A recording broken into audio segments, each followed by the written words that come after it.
You are listening to 600 Second Saga. Today's feature is Tempest by Mariah Avix. The wind blew through me.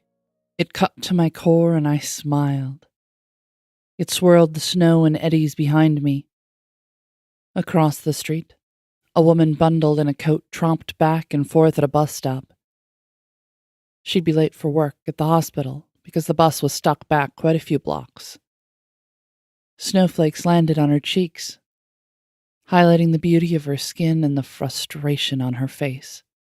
She swiped them away with bare, cold fingers. I crossed the street, not bothering to glance about. There was no traffic. I closed my eyes and felt for the next big gust. I sighed and the gust grew. I felt it pass the bus and push through blocks of emptiness. I smiled at the woman and took my thick woolen hat off. The bus was stuck. It'll be free soon. I took off my mittens and handed all three to her. She frowned deeply at me, suspicious, but the gust of snow behind me was starting to look like a wall, and she pulled the hat down on her beautiful braids and slipped her hands into the warm mittens just in time.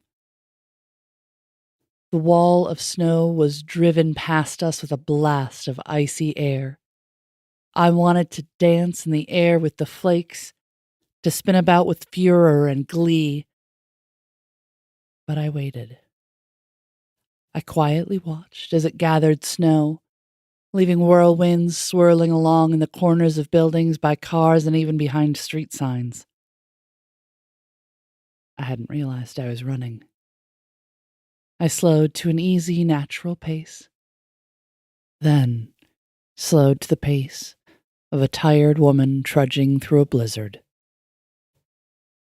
The snow fell slowly around me. The air stilled and calm. Snowflakes decorated my hair. I exhaled and the snow lifted and fell softly down the block. I slid over a patch of black ice just under the snow. I felt the anger and despair growing inside me. I listened to the cracks, the snaps, the rage in the driveways and cul-de-sacs. The wind whirled me along on the ice. On the next block, a man and his little boy stood huddled together, shivering, waiting for the bus. A woman came out of the building across the street. She wore sweatpants and a jacket hastily pulled around her body. She slipped a few times crossing the street, but never quite fell. The wind calmed. She handed the man an insulated mug. The wind shifted direction and I heard their words waft to me. Hot cocoa and hand warmers. They said the bus was stuck, but it's moving again, and so it should be here soon. She hustled away as the little boy called out, "Thank you, ma'am." She slid on the ice, windmilling her arms to stay up as a blast of wind pushed her forward, catching her foot, and she leapt onto the sidewalk, standing with her feet firmly planted under her. The snow came down heavier, piled high on roofs, sagging the power lines, layered on top of the ice, coating the world thick with quiet. The ice was thicker, smoother, more dangerous than the snow. The snow just glazed the world. I could smell the cocoa as I walked past the man and the boy. Their chattering teeth eased as they warmed, melting the ice where they stood. I finally came into the park, the wind swirling with me. I let myself go, and I floated through the empty treetops, under benches, in whirls behind trees. I listened to the wind as it whispered to me. It brought me broken conversations, screams, cheers, laughter, and curses. A young man, still a child, sat huddled under a bridge, I rested under a tree and listened to him mumble and scream of the night. His parents raged at him for the love he shared, the love that melted the ice, the home he could never return to. I felt the tendrils of snow covering the sides of the bridge and whispered the old tales of hiding in the snow. I skated along the ice, rushing, cracking, popping, crawling up the sides of the warm house, reaching for the power line, feeling the fizzle and snap. I laid down on the line, heavy, sinking into the ground, dark and growing blackness out from me. The tree broke, the roof laden with ice could not hold it. The ice and snow melted into the too warm house. The snow wouldn't keep them warm. Tendrils reached out from me, crossing the streets, extending beyond, fast. The woman with the cocoa. The man with his son.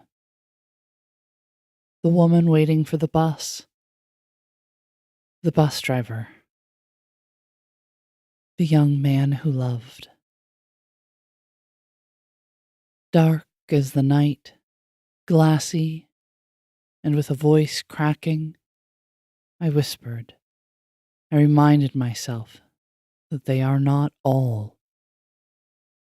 There are many, many more. I watch myself crack. The long cleaves glinting light from the street. I was right, of course. There were so many more.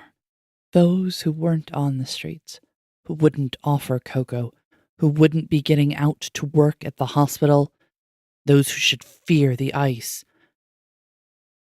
But those who would suffer the most were those on the street.